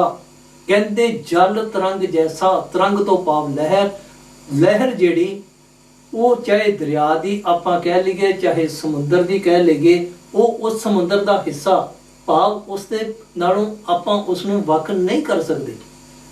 ਭਗਵਾਨ ਵਾਲਮੀਕ ਜੀ ਨੇ ਇਸ ਕਟਕ ਦੀ ਗੱਲ, ਸੋਨੇ ਦੀ ਗੱਲ ਕਰਦੇ ਹੋਏ ਆਪਣੀ ਬਾਣੀ ਦੇ ਅੰਦਰ ਜ਼ਿਕਰ ਕੀਤਾ ਕਿ ਉਹ ਮਾਲਕ ਦੇ ਪਿਆਰੇ ਇੱਕ ਸੋਨੇ ਦੇ ਗਹਿਣਿਆਂ ਦੀ ਤਰ੍ਹਾਂ, ਜਿਸ ਤਰ੍ਹਾਂ ਕਹਿੰਦੇ ਸੋਨੇ ਦੀਆਂ ਵਸਤਾਂ ਅਤੇ ਸੋਨੇ ਦੇ ਵਿੱਚ ਕੋਈ ਵੀ ਭਿੰਨ ਔਰ ਭੇਦ ਨਹੀਂ। ਮਕਸਦ ਜਿਹੜਾ ਉਹ ਇੱਕ ਆ ਕਿ ਉਹ ਕਰਤੇ ਦੇ ਰੂਪ ਵਿੱਚ, ਇਨਸਾਨ ਦੇ ਰੂਪ ਵਿੱਚ ਇਸ ਸੰਸਾਰ ਦੇ ਵਿੱਚ ਆ ਕੇ ਉਹ ਜਨਮ ਲਵੇਗਾ। ਆਪਾਂ ਇੱਕ ਪ੍ਰਮਾਣ ਜਿਹੜਾ ਸਤਿਗੁਰੂ ਕਬੀਰ ਸਾਹਿਬ ਮਹਾਰਾਜ ਜੀ ਦੀ ਬਾਣੀ ਚੋਂ ਲਵਾਂਗੇ। ਉਹਨਾਂ ਨੇ ਵੀ ਆਪਣੀ ਬਾਣੀ ਦੇ ਅੰਦਰ ਇਸ ਕਰਤੇ ਦੀ ਗੱਲ ਕਰਦੇ ਹੋਏ ਜਿਹੜੀ ਭਗਵਾਨ ਵਾਲਮੀਕ ਜੀ ਨੇ ਤ੍ਰੇਤਾ ਯੁੱਗ ਵਿੱਚ ਕੀਤੀ, ਉਸ ਦੀ ਗੱਲ ਕਰ ਰਿਹਾ।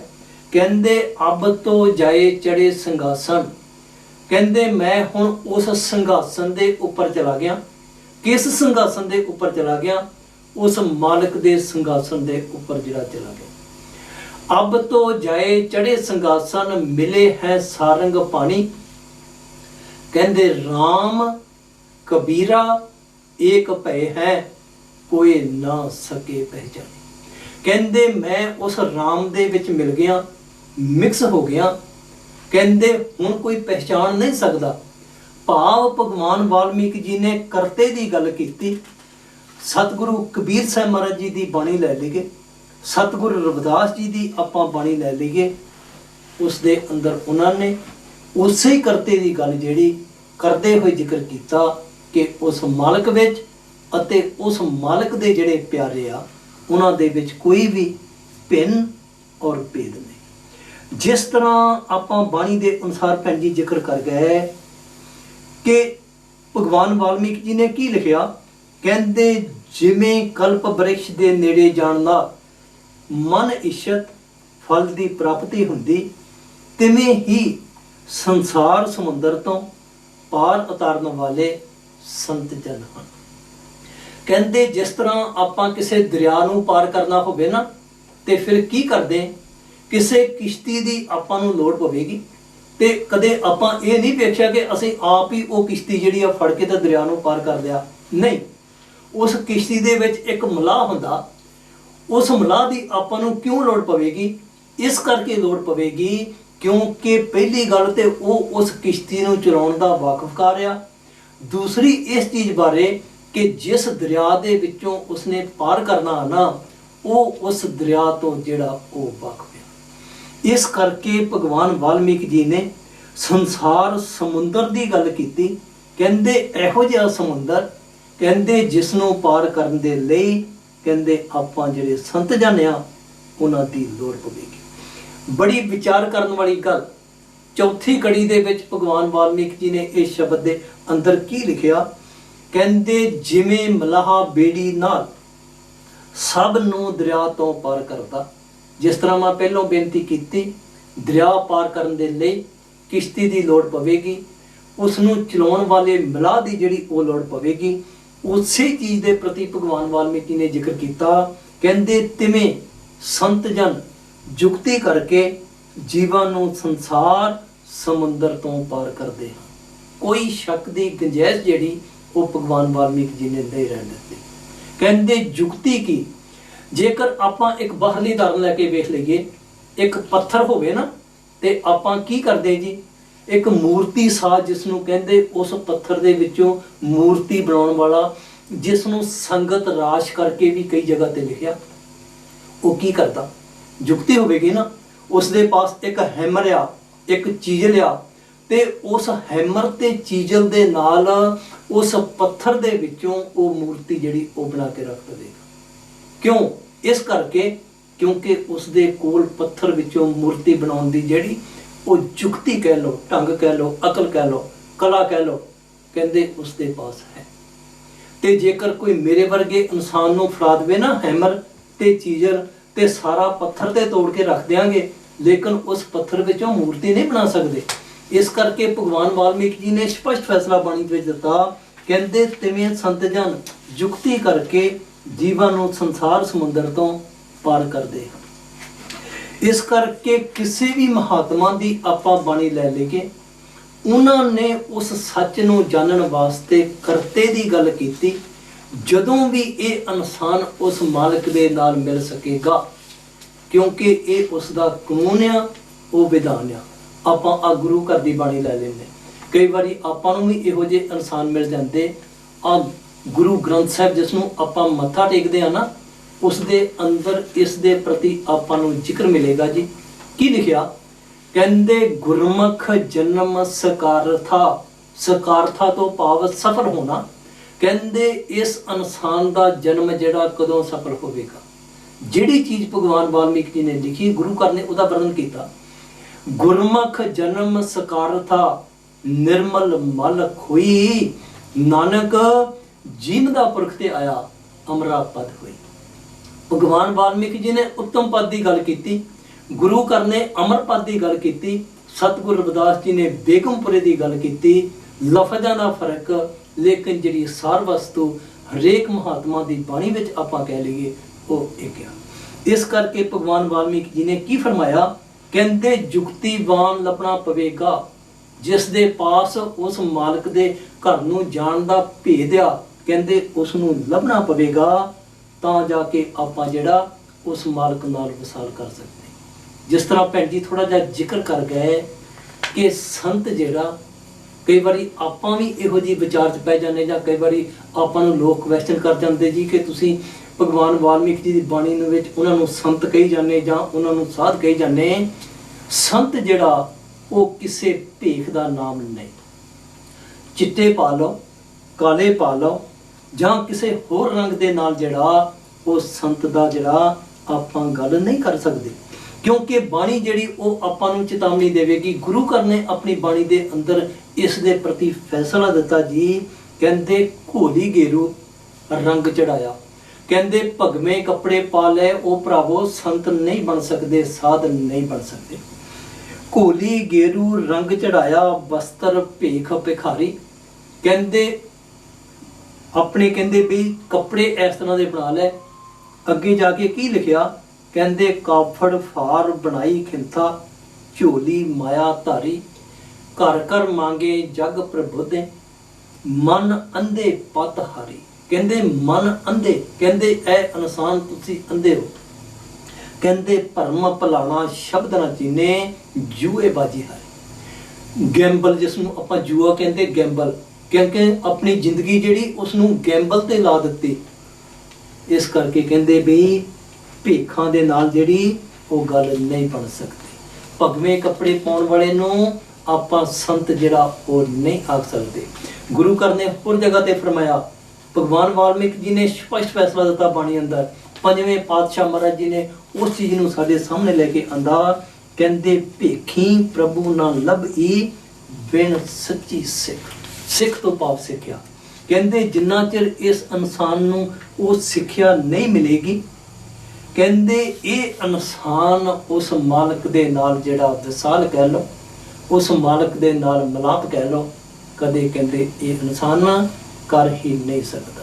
ਇਸ ਕਰਕੇ ਭਗਵਾਨ ਵਾਲਮੀਕ ਜੀ ਨੇ ਆਪਣੇ ਮੂਲ ਮੰਤਰ ਦੇ ਵਿੱਚ ਉਸ ਕਰਤੇ ਦੀ ਗੱਲ ਕੀਤੀ ਕਿ ਉਹ ਸੱਚ ਹੀ ਕਰਤੇ ਦੇ ਰੂਪ ਵਿੱਚ, ਇਨਸਾਨ ਦੇ ਰੂਪ ਵਿੱਚ ਸਾਡੇ ਲੈਵਲ ਤੇ ਆ ਕੇ ਇਸ ਇਨਸਾਨ ਨੂੰ ਜਿਹੜਾ ਇਸ ਚੀਜ਼ ਦੀ ਸੋਝੀ ਦੇਵੇਗਾ ਕਿ ਬਈ ਉਹ ਸੱਚ ਦੇ ਨਾਲ ਜਿਹੜਾ ਇਸ ਤਰੀਕੇ ਨਾਲ ਮਿਲਿਆ ਜਾ ਸਕਦਾ। ਹਾਂਜੀ ਭਾਈ ਸਾਹਿਬ ਜੀ ਕਾਫੀ ਵਿਸਥਾਰ ਵਿੱਚ ਜ਼ਿਕਰ ਕੀਤਾ ਕਿ ਉਹ ਪਰਮਾਤਮਾ ਭਾਵ ਸ਼ਬਦ ਹੀ ਦੇਹ ਧਾਰ ਕੇ ਇਸ ਸੰਸਾਰ ਅੰਦਰ ਆਉਂਦਾ ਹੈ। ਜਿਸ ਤਰ੍ਹਾਂ ਬਾਈਬਲ ਅੰਦਰ ਜ਼ਿਕਰ ਆਇਆ ਕਿ ਸ਼ਬਦ ਹੀ ਦੇਹ ਧਾਰੀ ਹੋਇਆ। ਗੁਰੂ ਘਰ ਨੇ ਫਰਮਾਇਆ ਸਗਲੀ ਸ੍ਰਿਸ਼ਟ ਸ਼ਬਦ ਕੇ ਪਾਸ਼ੇ। ਇਨਸਾਨ ਜਿਸ ਤਰ੍ਹਾਂ ਕਿਸੇ ਦੇ ਨੀਲੇ ਕਾਲੇ ਜਾਂ ਪੀਲੇ ਕੱਪੜੇ ਪਾਏ ਹੋਣ ਤਾਂ ਅਸੀਂ ਸਾਧੂ ਜਾਂ ਫਿਰ ਸੰਤ ਆਖ ਦਿੰਦੇ ਹਾਂ। ਉਸ ਦੀ ਸਿੱਖਿਆ ਵਿੱਚੋਂ ਇਹ ਝਲਕ ਮਿਲੇਗੀ ਕਿ ਸੰਤ ਮਤ ਦਾ ਬਾਹਰਲੇ ਪਹਿਰਾਵੇ ਨਾਲ ਕੋਈ ਵੀ ਸੰਬੰਧ ਨਹੀਂ ਆਖਿਆ ਜਾ ਸਕਦਾ। ਜਿਸ ਤਰ੍ਹਾਂ ਸਤਿਗੁਰੂ ਕਬੀਰ ਸਾਹਿਬ ਜੀ ਨੇ ਆਪਣੀ ਬਾਣੀ ਅੰਦਰ ਫਰਮਾਇਆ ਕਿ ਭੇਡ ਸ਼ੇਰ ਦੀ ਖੱਲ ਪਾ ਕੇ ਕਦੇ ਸ਼ੇਰ ਨਹੀਂ ਬਣ ਸਕਦੀ। ਸਿੱਖ ਧਰਮ ਦੇ ਵੇਦ ਵਿਆਸ ਭਾਈ ਗੁਰਦਾਸ ਜੀ ਨੇ ਆਪਣੀ ਬਾਣੀ ਅੰਦਰ ਇੱਕ ਜਗ੍ਹਾ ਤੇ ਵਰਣਨ ਕੀਤਾ ਕਿ ਭੇਡ ਦੀ ਪੂਛ ਫੜ ਕੇ ਕਦੇ ਦਰਿਆ ਨੂੰ ਪਾਰ ਨਹੀਂ ਕੀਤਾ ਜਾ ਸਕਦਾ। ਕਿਉਂ ਪਾਰ ਨਹੀਂ ਕੀਤਾ ਜਾ ਸਕਦਾ? ਇਸ ਕਰਕੇ ਪਾਰ ਨਹੀਂ ਕੀਤਾ ਜਾ ਸਕਦਾ ਕਿ ਆਪਾਂ ਜਾਣਦੇ ਹਾਂ ਕਿ ਭੇਡ ਉੱਪਰ ਉੱਨ ਹੁੰਦੀ ਹੈ, ਪਾਣੀ ਨਾਲ ਉੱਨ ਭਾਰੀ ਹੋ ਜਾਵੇਗੀ ਅਤੇ ਦਰਿਆ ਪਾਰ ਕਰਨਾ ਅਸੰਭਵ ਆਖਿਆ ਜਾ ਸਕਦਾ। ਉੱਨ ਕੀ ਹੈ? ਮਨ ਦੇ ਵਿਕਾਰ, ਮਨ ਦੀ ਸੋਚ, ਮਨ ਦੀ ਵਿਚਾਰਧਾਰਾ। ਜਿਸ ਦਾ ਮਨ ਹੀ ਮੈਲਾ ਹੈ ਉਹ ਸੱਚ ਨਾਲ ਕਿਸ ਤਰ੍ਹਾਂ ਜੋੜ ਸਕਦਾ? ਸਤਿਗੁਰੂ ਕਬੀਰ ਸਾਹਿਬ ਜੀ ਨੇ ਇਸੇ ਕਰਕੇ ਹੀ ਵਰਣਨ ਕੀਤਾ ਹੈ ਕਿ ਗੰਧ ਨਾਲ ਲਿਬੜੇ ਹੋਏ ਇਨਸਾਨ ਤੋਂ ਕਦੇ ਵੀ ਸੁਗੰਧੀ ਨਹੀਂ ਆ ਸਕਦੀ। ਭਾਈ ਸਾਹਿਬ ਜੀ ਸੰਤਾਂ ਦੇ ਗੁਣਾਂ ਦੀ ਗੱਲ ਕਰਦਿਆਂ ਭਗਵਾਨ ਵਾਲਮੀਕ ਜੀ ਨੇ ਆਪਣੀ ਬਾਣੀ ਅੰਦਰ ਫਰਮਾਇਆ, ਜੋ ਕਿ ਨਿਰਵਾਣ ਪ੍ਰਕਰਨ ਸਰਗ 209 ਵਿੱਚ ਦਰਜ ਹੈ। ਭਗਵਾਨ ਵਾਲਮੀਕ ਜੀ ਦੇ ਦੱਸਣ ਅਨੁਸਾਰ ਇਹ ਸੰਤ ਜਨਾਂ ਦਾ ਗੁਣ ਹੈ ਕਿ ਉਹ ਕਿਸੇ ਉੱਪਰ ਕ੍ਰੋਧ ਨਹੀਂ ਕਰਦੇ ਅਤੇ ਉਹਨਾਂ ਦੇ ਹਿਰਦੇ ਵਿੱਚ ਸਦਾ ਸ਼ਾਂਤੀ ਅਤੇ ਦਇਆ ਦਾ ਵਾਸਾ ਹੁੰਦਾ ਹੈ। ਦੂਸਰੀ ਚੀਜ਼ ਭਗਵਾਨ ਵਾਲਮੀਕ ਜੀ ਨੇ ਵਰਣਨ ਕੀਤੀ ਕਿ ਜਿਹੜਾ ਵੀ ਇਨਸਾਨ ਉਹਨਾਂ ਦੇ ਨੇੜੇ ਜਾਂਦਾ ਹੈ ਉਹ ਵੀ ਸੀਤਲ ਹੋ ਜਾਂਦਾ ਹੈ। ਭਾਈ ਸਾਹਿਬ ਜੀ ਭਗਵਾਨ ਵਾਲਮੀਕ ਜੀ ਨੇ ਜੋ ਸੰਤਾਂ ਦੇ ਗੁਣ ਕਹੇ ਹਨ, ਆਪ ਇਸ ਬਾਰੇ ਕੀ ਕਹਿਣਾ ਚਾਹੁੰਦੇ ਹੋ? ਭੈਣ ਜੀ ਜਿਸ ਤਰ੍ਹਾਂ ਆਪਾਂ ਵਿਚਾਰ ਕਰ ਚੁੱਕੇ ਉਸ ਚੀਜ਼ ਨੂੰ ਆਪਾਂ ਅੱਗੇ ਲੈ ਕੇ ਜਾ ਰਹੇ ਕਿ ਭਗਵਾਨ ਵਾਲਮੀਕ ਜੀ ਨੇ ਆਪਣੀ ਬਾਣੀ ਦੇ ਅੰਦਰ ਸੰਤ ਜਿਹੜਾ ਉਸ ਦੇ ਪ੍ਰਤੀ ਜਿਹੜਾ ਜੀ ਉਹ ਕੀ ਆਖਿਆ। ਜਿਸ ਤਰ੍ਹਾਂ ਆਪਾਂ ਵਿਰਾਗ ਪ੍ਰਕਰਨ ਦੇ ਅੰਦਰ ਇੱਕ ਜਗ੍ਹਾ ਤੇ ਜ਼ਿਕਰ ਆਇਆ ਜੀ ਕਿ ਉਹਨਾਂ ਦੇ ਗੁਣ ਜਿਹੜੇ ਆ ਉਹ ਕੀ ਆਖੇ ਜਾ ਸਕਦੇ। ਕਹਿੰਦੇ ਪਹਿਲੀ ਨਿਸ਼ਾਨੀ ਉਹਨਾਂ ਦੀ ਇਹ ਹੋਵੇਗੀ ਜਿਸ ਨੂੰ ਆਪਾਂ ਵਿਰਾਗ ਕਹਿ ਦਿੰਦੇ। ਵਿਰਾਗ ਦਾ ਮਕਸਦ ਇਹ ਨਹੀਂ ਕਿ ਵੀ ਘਰ-ਬਾਰ ਛੱਡ ਕੇ ਆਪਣੇ ਪਰਿਵਾਰ ਨੂੰ ਵਿਦਾਵਾ ਲਿਖ ਕੇ ਦੇ ਦੇਣਾ ਤੇ ਚਲੇ ਜਾਣਾ ਜੰਗਲਾਂ ਪਹਾੜਾਂ ਦੇ ਵਿੱਚ। ਭਗਵਾਨ ਵਾਲਮੀਕੀ ਜੀ ਨੇ ਵਿਰਾਗ ਜਿਹੜਾ ਲਫ਼ਜ਼ ਵਰਤਿਆ ਉਸ ਦੇ ਪ੍ਰਤੀ ਜ਼ਿਕਰ ਕੀਤਾ ਕਿ ਜਦੋਂ ਇਸ ਇਨਸਾਨ ਦੇ ਮਨ ਦੀ ਇਹ ਅਵਸਥਾ ਬਣ ਜਾਵੇਗੀ, ਦੁਨੀਆ ਦੀਆਂ ਚੀਜ਼ਾਂ ਦੇ ਵਿੱਚੋਂ ਇਸ ਦਾ ਮੋਹ ਨਿਕਲ ਜਾਵੇਗਾ। ਤ੍ਰਿਸ਼ਨਾ ਦੇ ਪ੍ਰਤੀ ਭਗਵਾਨ ਵਾਲਮੀਕ ਜੀ ਨੇ ਕੋਈ 3 ਸਰਗ ਜਿਹੜੇ ਉਹ ਆਪਣੀ ਬਾਣੀ ਦੇ ਅੰਦਰ ਲਿਖੇ ਕਿ ਜਿਹੜਾ ਇਨਸਾਨ ਤ੍ਰਿਸ਼ਨਾ ਦੇ ਅੰਦਰ ਆਪਣੇ ਆਪ ਨੂੰ ਲਪੇਟ ਕੇ ਬੈਠਾ, ਉਸ ਨੂੰ ਆਪਾਂ ਵਿਰਾਗੀ ਜਿਹੜਾ ਉਹ ਨਹੀਂ ਆਖ ਸਕਦੇ। ਉਸ ਦੀ ਦੂਸਰੀ ਵਿਸ਼ੇਸ਼ਤਾ ਭਗਵਾਨ ਵਾਲਮੀਕ ਜੀ ਨੇ ਆਪਣੀ ਬਾਣੀ ਦੇ ਅੰਦਰ ਕੀ ਲਿਖੀ? ਕਹਿੰਦੇ ਉਸ ਨੂੰ ਆਪਾਂ ਸੰਤ ਕਹਿ ਲਈਏ, ਉਸ ਨੂੰ ਆਪਾਂ ਸਾਧੂ ਕਹਿ ਲਈਏ, ਕਹਿੰਦੇ ਧੀਰਜ ਜਿਸ ਨੂੰ ਆਪਾਂ ਕਹਿ ਲਈਏ, ਇਹ ਉਸ ਦਾ ਗੁਣ ਹੋਵੇਗਾ, ਵਿਖਾਵੇ ਵਾਸਤੇ ਨਹੀਂ। ਜਿਸ ਤਰ੍ਹਾਂ ਆਪਾਂ ਜ਼ਿਕਰ ਕਰ ਗਏ ਬਾਣੀ ਦੇ ਅੰਦਰ ਕਿ ਬਈ ਭੇਡ ਦੀ ਪੂਛ ਫੜ ਕੇ ਕਦੇ ਦਰਿਆ ਨੂੰ ਪਾਰ ਨਹੀਂ ਕੀਤਾ ਜਾ ਸਕਦਾ। ਜਿਸ ਤਰ੍ਹਾਂ ਭਾਈ ਗੁਰਦਾਸ ਜੀ ਦਾ ਜ਼ਿਕਰ ਕਰਗੇ ਭੈਣ ਜੀ, ਭੇਡੇ ਪੂਛਣ ਲੱਗੀਏ ਨਿਤ ਸਹਿਸਾ ਜੀਏ, ਭਾਵ ਕਿ ਜਿਹੜਾ ਇਨਸਾਨ ਆਪਣੇ ਆਪ ਨੂੰ ਇਹਨਾਂ ਵਿਕਾਰਾਂ ਤੋਂ ਨਹੀਂ ਬਚਾ ਸਕਿਆ, ਦੂਸਰੇ ਨੂੰ ਉਹ ਇਨਸਾਨ ਇਹਨਾਂ ਵਿਕਾਰਾਂ ਚੋਂ ਨਹੀਂ ਕੱਢ ਸਕਦਾ। ਭਗਵਾਨ ਵਾਲਮੀਕ ਜੀ ਨੇ ਕੀ ਫਰਮਾਇਆ? ਉਸ ਨੂੰ ਧੀਰਜ ਦਾ ਜਿਹੜੀ ਉਹ ਜਗ੍ਹਾ ਦਿੱਤੀ, ਕਿਉਂਕਿ ਸਤਿਗੁਰੂ, ਜਿਸ ਤਰ੍ਹਾਂ ਆਪਾਂ ਸ਼ੇਖ ਫਰੀਦ ਜੀ ਦੀ ਬਾਣੀ ਲੈ ਲਈਏ, ਗੁਰੂ ਘਰ ਨੇ ਵੀ ਫਰਮਾਇਆ, ਲੇਕਿਨ ਸ਼ੇਖ ਫਰੀਦ ਜੀ ਨੇ ਧੀਰਜ ਦੀ ਗੱਲ ਕਰਦੇ ਹੋਏ ਆਪਣੀ ਬਾਣੀ 'ਚ ਇੱਕ ਜਗ੍ਹਾ ਤੇ ਜ਼ਿਕਰ ਕੀਤਾ।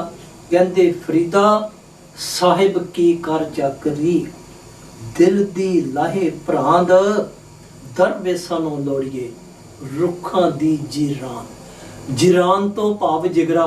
ਕਹਿੰਦੇ ਜਿਸ ਇਨਸਾਨ ਦੇ ਅੰਦਰ ਧੀਰਜ ਹੀ ਨਹੀਂ, ਕਿਸੇ ਦੀ ਗੱਲ ਨੂੰ ਕਹੀ ਹੋਈ ਨੂੰ ਇਹ ਇਨਸਾਨ ਸਹਾਰ ਹੀ ਨਹੀਂ ਸਕਦਾ, ਤੇ ਫਿਰ ਉਸ ਨੂੰ ਆਪਾਂ ਸੰਤ ਕਿੱਦਾਂ ਆਖ ਸਕਦੇ? ਨਹੀਂ ਆਖ ਸਕਦੇ। ਇਸ ਕਰਕੇ ਆਪਾਂ ਗੱਲ ਕਰ ਚੁੱਕੇ ਪਹਿਲਾਂ ਕਿ ਬਈ ਇਹ ਜਿੰਨੇ ਵੀ ਰਿਸ਼ੀ ਜਾਂ ਮਹਾਰਿਸ਼ੀ ਹੋਏ, ਉਹਨਾਂ ਦੇ ਅੰਦਰ ਇਹ ਗੁਣ ਨਹੀਂ ਸਨ। ਵਿਰਾਗਿਆ ਦਾ ਗੁਣ ਨਹੀਂ, ਧੀਰਜ ਦਾ ਗੁਣ ਜਿਹੜਾ ਆਪਾਂ ਨਹੀਂ ਆਖ ਸਕਦੇ। ਤੀਸਰੀ ਚੀਜ਼ ਜਿਹੜੀ ਭਗਵਾਨ ਵਾਲਮੀਕ ਜੀ ਨੇ ਵਰਣਨ ਕੀਤੀ ਉਹ ਹੈ ਸੰਤੋਖ। ਵਿਰਾਗਿਆ, ਧੀਰਜ ਤੇ ਸੰਤੋਖ। ਸੰਤੋਖ ਤੋਂ ਭਾਵ ਸਬਰ। ਉਸ ਮਾਲਕ ਨੇ ਜੋ ਦਿੱਤਾ ਉਸ ਦੇ ਵਿੱਚ ਆਪਾਂ ਸੈਟੀਸਫਾਈਡ ਹੋਣਾ, ਸੰਤੁਸ਼ਟ ਹੋਣਾ। ਦੁਨੀਆ ਦੀ ਕੋਈ ਵੀ ਚੀਜ਼ ਜਿਹੜੀ ਇਸ ਇਨਸਾਨ ਦੇ ਮਨ ਨੂੰ ਨਹੀਂ ਡਲਾ ਸਕੇਗੀ ਤੇ ਫਿਰ ਉਸ ਨੂੰ ਸੰਤੋਖ ਕਹਿੰਦੇ। ਚੌਥੀ ਚੀਜ਼ ਜਿਹੜੀ ਉਸ ਨੂੰ ਆਪਾਂ ਉਦਾਰਤਾ ਆਖ ਸਕਦੇ। ਇਸ ਧੀਰਜ ਦੀ ਗੱਲ ਕਰਦੇ ਹੋਏ ਮੈਨੂੰ ਇੱਕ ਕੜੀ ਯਾਦ ਆ ਗਈ ਜੀ। 10ਵੇਂ ਪਾਤਸ਼ਾਹ ਸ਼੍ਰੀ ਗੁਰੂ ਗੋਬਿੰਦ ਸਿੰਘ ਜੀ ਨੇ 10ਮ ਗ੍ਰੰਥ ਦੇ ਅੰਦਰ ਇੱਕ ਕੜੀ ਦਾ ਜ਼ਿਕਰ ਕੀਤਾ ਜੀ। ਇਸ ਦੇ ਪ੍ਰਤੀ ਲਿਖਿਆ ਕਿ ਮੁਕਤਸਰ ਦੇ ਲਾਗੇ ਮਾਛੀਵਾੜੇ ਦੇ ਵਿੱਚ ਜਦੋਂ ਉਹਨਾਂ ਨੂੰ ਕੋਈ 2 ਪਠਾਨ ਭਰਾ ਮਿਲੇ ਤੇ ਇਹਨਾਂ ਨੇ ਉਹਨਾਂ ਨੂੰ ਆਖਿਆ, ਪਠਾਨਾਂ ਨੇ, ਕਿ ਹੁਣ ਤੁਹਾਡੇ ਕੋਲ ਕੋਈ ਵੀ ਚੀਜ਼ ਜਿਹੜੀ ਉਹ ਬਾਕੀ ਨਹੀਂ ਰਹੀ, ਇਸ ਕਰਕੇ ਤੁਸੀਂ ਮੁਗਲ ਬਾਦਸ਼ਾਹ ਜਿਹੜਾ ਔਰੰਗਜ਼ੇਬ ਆ ਉਸ ਦੇ ਨਾਲ ਸੰਧੀ ਕਰ ਲਓ। ਤੇ 10ਮ ਗ੍ਰੰਥ ਦੇ ਅੰਦਰ ਉਹਨਾਂ ਨੇ ਇਸ ਚੀਜ਼ ਦਾ ਵਰਣਨ ਕੀਤਾ। ਕਹਿੰਦੇ ਨਾ ਸਾਜੋਂ, ਨਾ ਬਾਜੋਂ, ਨਾ ਫੌਜੋਂ, ਨਾ ਫਰਸ਼। ਭਾਵ ਸਾਜੋਂ ਤੋਂ ਭਾਵ ਧਨ। ਕਹਿੰਦੇ ਤੁਹਾਡੇ ਪਾਸ ਧਨ ਨਹੀਂ। ਬਾਜੋਂ ਤੋਂ ਭਾਵ ਮਹਿਲ ਮਾੜੀਆਂ ਨਹੀਂ। ਫਰਸ਼ ਤੋਂ ਭਾਵ ਤੁਹਾਡੇ ਕੋਲ ਰਹਿਣ ਵਾਸਤੇ ਵੀ ਜਗ੍ਹਾ ਨਹੀਂ। ਤੇ ਫਿਰ ਦੱਸੋ ਤੁਹਾਡੇ ਕੋਲ ਹੈ ਕੀ? ਤੇ 10ਵੇਂ ਪਾਤਸ਼ਾਹ ਮਹਾਰਾਜ ਜੀ ਨੇ ਕੀ ਫਰਮਾਇਆ? ਕਹਿੰਦੇ ਕੋਈ ਸ਼ੱਕ ਨਹੀਂ, ਨਾ ਸਾਜੋ, ਨਾ ਬਾਜੋ, ਨਾ ਫੌਜੋ, ਨਾ ਫਰਸ਼, ਖੁਦਾਵੰਦ ਬਖਸ਼ਿੰਦ ਐਸ਼ ਅਰਸ਼। ਕਹਿੰਦੇ ਉਸ ਖੁਦਾਵੰਦ ਨੇ ਸਾਨੂੰ ਇਸ ਦੁਨੀਆ ਦੇ ਉੱਪਰ ਹੀ ਉਹ ਅਰਸ਼ ਦਿੱਤਾ, ਜਿਸ ਨੂੰ ਭਗਵਾਨ ਵਾਲਮੀਕ ਜੀ ਨੇ ਸੰਤੋਖ ਅਤੇ ਉਦਾਰਤਾ ਦੀ ਗੱਲ ਕੀਤੀ। ਇਸ ਕਰਕੇ ਆਪਾਂ ਉਸ ਨੂੰ ਸੰਤ ਕਹਿ ਸਕਦੇ। ਭਗਵਾਨ ਵਾਲਮੀਕ ਜੀ ਦੀ ਬਾਣੀ ਦੇ ਅਨੁਸਾਰ ਆਪਾਂ ਗੱਲ ਕਰ ਸਕਦੇ ਕਿ ਉਹਨਾਂ ਇਨਸਾਨਾਂ ਦੇ ਵਿੱਚ ਇਹ ਗੁਣ ਜਿਹੜੇ ਇਹ ਬਿਰਾਜਮਾਨ ਸਨ। ਗੁਰਮੁਖ ਪਿਆਰਿਓ, ਜਿਸ ਤਰ੍ਹਾਂ ਆਪਾਂ ਜਾਣਦੇ ਹਾਂ ਕਿ ਹੀਰੇ ਅਤੇ ਜਵਾਹਰਤ ਪ੍ਰਾਪਤ ਕਰਨ ਲਈ ਸਮੁੰਦਰ ਦੀ ਡੂੰਘਾਈ ਵਿੱਚ ਜਾਣਾ ਪਵੇਗਾ। ਸੋਨੇ ਅਤੇ ਕੀਮਤ ਵਸਤੂਆਂ ਨੂੰ ਪ੍ਰਾਪਤ ਕਰਨ ਲਈ ਆਪਾਂ ਦੇਖਦੇ ਹਾਂ ਕਿ ਮਜ਼ਦੂਰਾਂ ਨੂੰ ਖਾਣਾਂ ਦੇ ਅੰਦਰ ਕੰਮ ਕਰਨਾ ਪੈਂਦਾ। ਇਸੇ ਤਰ੍ਹਾਂ ਹੀ ਬਾਣੀ ਵਿੱਚੋਂ ਅਸਲੀਅਤ ਨੂੰ ਜਾਣਨ ਲਈ ਬਾਣੀ ਦੀ ਡੂੰਘਾਈ ਵਿੱਚ ਜਾਣਾ ਪਵੇਗਾ। ਬਾਣੀ ਕੀ ਸਿੱਖਿਆ ਦਿੰਦੀ? ਇਸ ਬਾਣੀ ਨੂੰ ਸਰੀਰ ਦਾ ਹਿੱਸਾ ਨਹੀਂ, ਮਨ ਦਾ ਹਿੱਸਾ ਬਣਾਉਣਾ ਪਵੇਗਾ। ਭਗਵਾਨ ਵਾਲਮੀਕ ਜੀ ਦੇ ਆਸ਼ੇ ਅਨੁਸਾਰ ਵਿਚਾਰਧਾਰਾ ਉਸ ਸਮੇਂ ਬਦਲੇਗੀ ਜਦੋਂ ਇਹ ਬਾਣੀ ਸਾਡੇ ਮਨ ਦਾ ਹਿੱਸਾ ਬਣ ਜਾਵੇਗੀ। ਜਿੰਨੇ ਕੁ ਉਸ ਮਾਲਕ ਨੇ ਸਾਨੂੰ ਬੁੱਧੀ ਬਖਸ਼ੀ, ਉਸ ਅਨੁਸਾਰ ਵਿਚਾਰ ਕਰਨ ਦੀ ਕੋਸ਼ਿਸ਼ ਕੀਤੀ। ਅੰਤ ਵਿੱਚ ਧੰਨਵਾਦੀ ਹਾਂ ਕਾਂਸ਼ੀ ਟੈਲੀਵਿਜ਼ਨ ਦੀ ਸਾਰੀ ਟੀਮ ਦੇ, ਜਿਨ੍ਹਾਂ ਦੇ ਸਹਿਯੋਗ ਨਾਲ ਭਗਵਾਨ ਵਾਲਮੀਕ ਜੀ ਦੀਆਂ ਸਿੱਖਿਆਵਾਂ ਨੂੰ ਦੁਨੀਆ ਦੇ ਕੋਨੇ-ਕੋਨੇ ਤੱਕ ਪਹੁੰਚਾਉਣ ਲਈ ਯਤਨਸ਼ੀਲ ਹਾਂ। ਭਗਵਾਨ ਵਾਲਮੀਕ ਜੀ ਜੈ। ਜੈ ਗੁਰੂਦੇਵ। ਧੰਨ ਗੁਰੂਦੇਵ।